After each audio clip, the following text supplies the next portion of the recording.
All right, let's talk about an experiment that might just change the way you look at your phone forever. I mean, what really happens when you just stop? For 30 days. No social media. Let's find out. But before we dive in, let me ask you something. Just, take a guess. How many times do you think you touch your phone in a single day? And I mean everything. Every single tap, every swipe, every little check. 100 times? 200? What's your number? Okay, get ready for this. The actual number, it's kind of mind-blowing. A study back in 2016 found that the average person touches their phone 2,617 times. A day. No, that's not a typo. 2,617 times.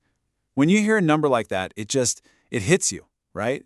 And honestly, that one stat was the spark for this whole thing. So yeah, that was it. That was the moment. It was time to take the plunge. Time to see what life is actually like when you're not looking at it through a screen. You know that feeling? The real aha moment actually came after a vacation. I was looking back at all the pictures, and it just hit me like a ton of bricks. I was so busy documenting my life that I wasn't actually living it. I was there, but my brain was already thinking about the perfect caption, and that just felt wrong. That was the real reason for all this. Okay, so here were the rules of the game. Simple, but tough. All the big players had to go. We're talking Instagram, TikTok, Facebook, yep, even LinkedIn. The whole idea was to just kill that endless, mindless scroll and all the informational noise that comes with it. Now, work stuff like Slack had to stay, but all the fun, distracting channels, muted.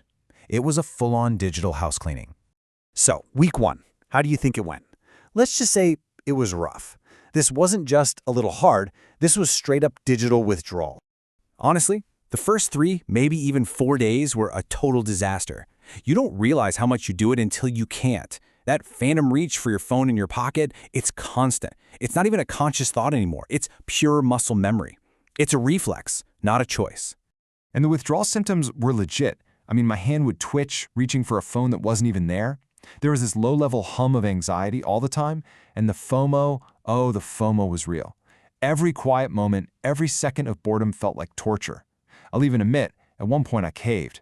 Actually reinstalled Instagram, scrolled for like 2 minutes, felt guilty, and deleted it again. It was a real fight. So, what is going on inside our heads to make it so hard? Well, it all comes down to something called the dopamine loop. Think of it like a slot machine. Every time you get a like, a comment, a notification, that's a little win. It's an unpredictable reward, and your brain gets a tiny hit of dopamine. That's the feel-good chemical. And just like a slot machine, it makes you want to pull the lever again and again and again. And this isn't just a theory. The science is pretty solid on this.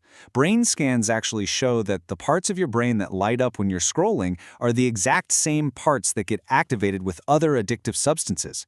So that awful withdrawal feeling, that's not in your head. That's your brain's chemistry literally resetting itself. It's a real physical thing. But here's the good news. After making it through that first brutal week, things started to change.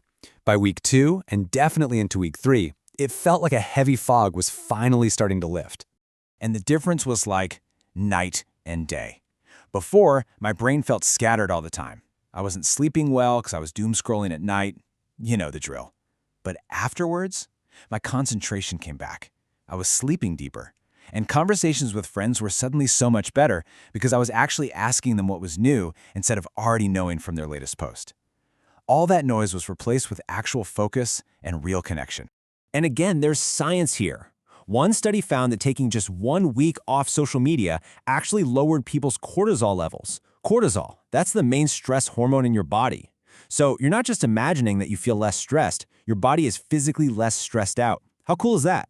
It seriously felt like coming back to life in high definition.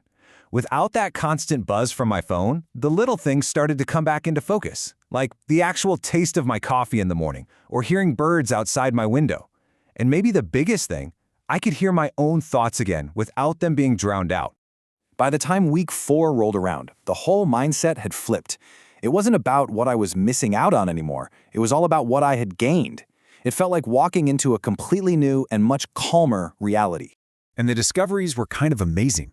All of a sudden, I had all this time, hours of it, just appearing out of nowhere. Time for reading, for hobbies, and in the quiet, new ideas started popping up.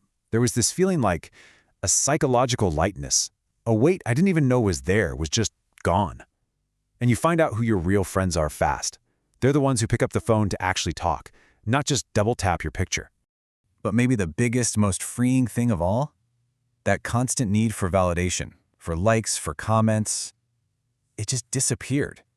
My sense of self-worth wasn't being dictated by an algorithm anymore.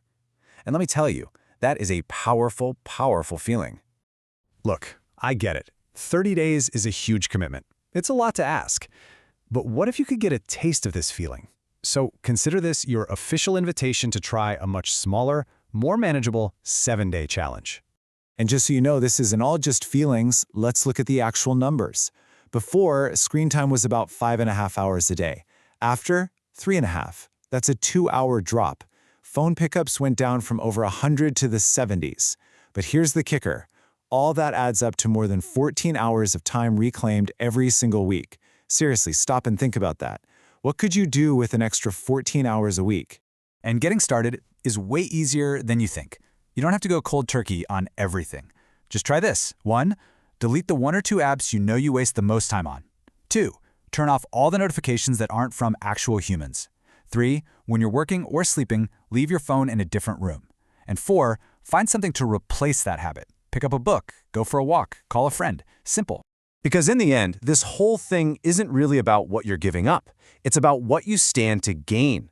More time, clearer thoughts, maybe some new ideas, and a much realer connection to yourself and the people around you. So really, the only question left is, what are you going to discover? So try it out, just 7 days. And please share what you learned down in the comments. We genuinely want to know how it goes for you. And of course, if you found this useful, don't forget to subscribe for more explainers just like this one. Thanks for being here.